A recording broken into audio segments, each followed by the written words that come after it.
Mardi noir au Burkina Faso. Bonsoir les amis et bienvenue à tous. Aujourd'hui nous sommes du côté du Burkina Faso pour vous faire part de cette nouvelle qui n'est pas très bonne, mais qui s'est quand même déroulée en ce jour du côté du Burkina Faso, dans le pays de l'homme intègre. Qu'est-ce qui s'est passé aujourd'hui?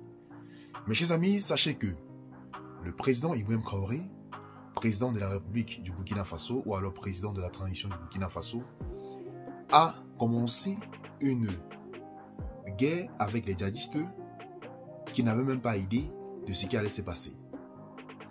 Ce qui se passe, c'est que depuis son arrivée au pouvoir, ce dernier a d'abord eu une priorité, la priorité qui est de libérer le pays des emprises djihadistes avant de commencer le développement du pays. Mais le président Ibrahim Traoré est toujours confronté à ces menaces parce que, figurez-vous, le président du Burkina Faso est certes bien équipé, mais il ne parvient toujours pas à libérer le Burkina Faso. Au fait, du moins pour l'instant. Mais espérons que le président de la transition du Burkina Faso, le capitaine Ibrahim Traoré, trouvera une stratégie afin de libérer le Burkina Faso. Parce qu'il est très bien vrai, comme on le dit très souvent, on ne peut pas faire d'omelette sans casser les œufs. Pour dire que on enregistre des pertes en vies humaines du côté des FDS au Burkina Faso. Mes chers amis, j'ai constaté que les abonnés, en fait, ceux qui me suivent, aiment toujours qu'on dise ce qu'ils veulent entendre, ils ne veulent pas qu'on dise ce qui est vrai. Mais, je suis désolé, je vais quand même vous dire ce qu'il faut, je vais vous dire ce qui est vrai, pas ce que vous voulez entendre.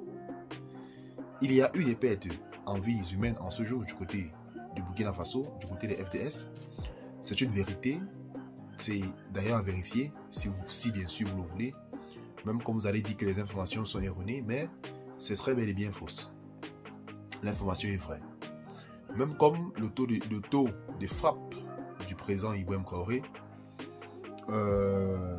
du côté des terroristes est plus élevé, mais le pouvoir d'Ibrahim Traoré est souvent confronté à des menaces et aussi à des tueries. Donc mes chers amis, l'information, le but de l'information, ce n'est pas de vous faire ce n'est pas de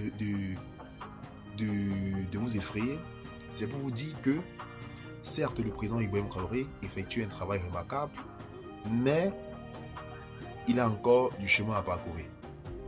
Raison pour laquelle je vous demande de rassembler vos prières, de vous unir autour de votre président Ibrahim Traoré pour qu'il puisse libérer le Burkina Faso, parce que apparemment vous ne savez pas, hein, presque tout le Burkina Faso était sous l'emprise des terroristes à l'arrivée du président Ibrahim Traoré.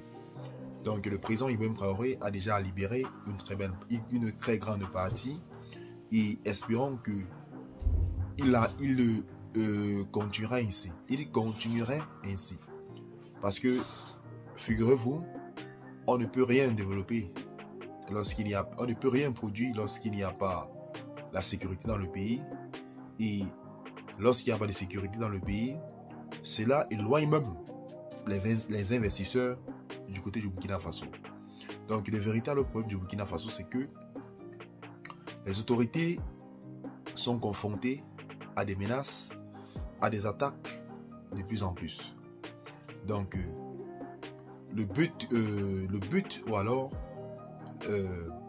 la démarche que le président Ibrahim Traoré a entrepris, qui est de libérer d'abord le Burkina Faso des emprises djihadistes, c'est une très très bonne démarche.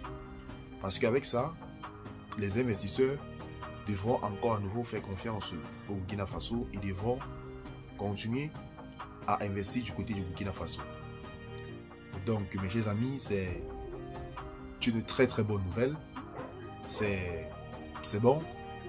Donc mes chers amis, nous allons nous arrêter là pour ce qui est de cette petite note informative. Nous vous prions de vous abonner à la chaîne, de partager la vidéo avec vos amis si le temps elle vous a plu, et de nous retrouver tout à l'heure pour une nouvelle vidéo. Bye bye.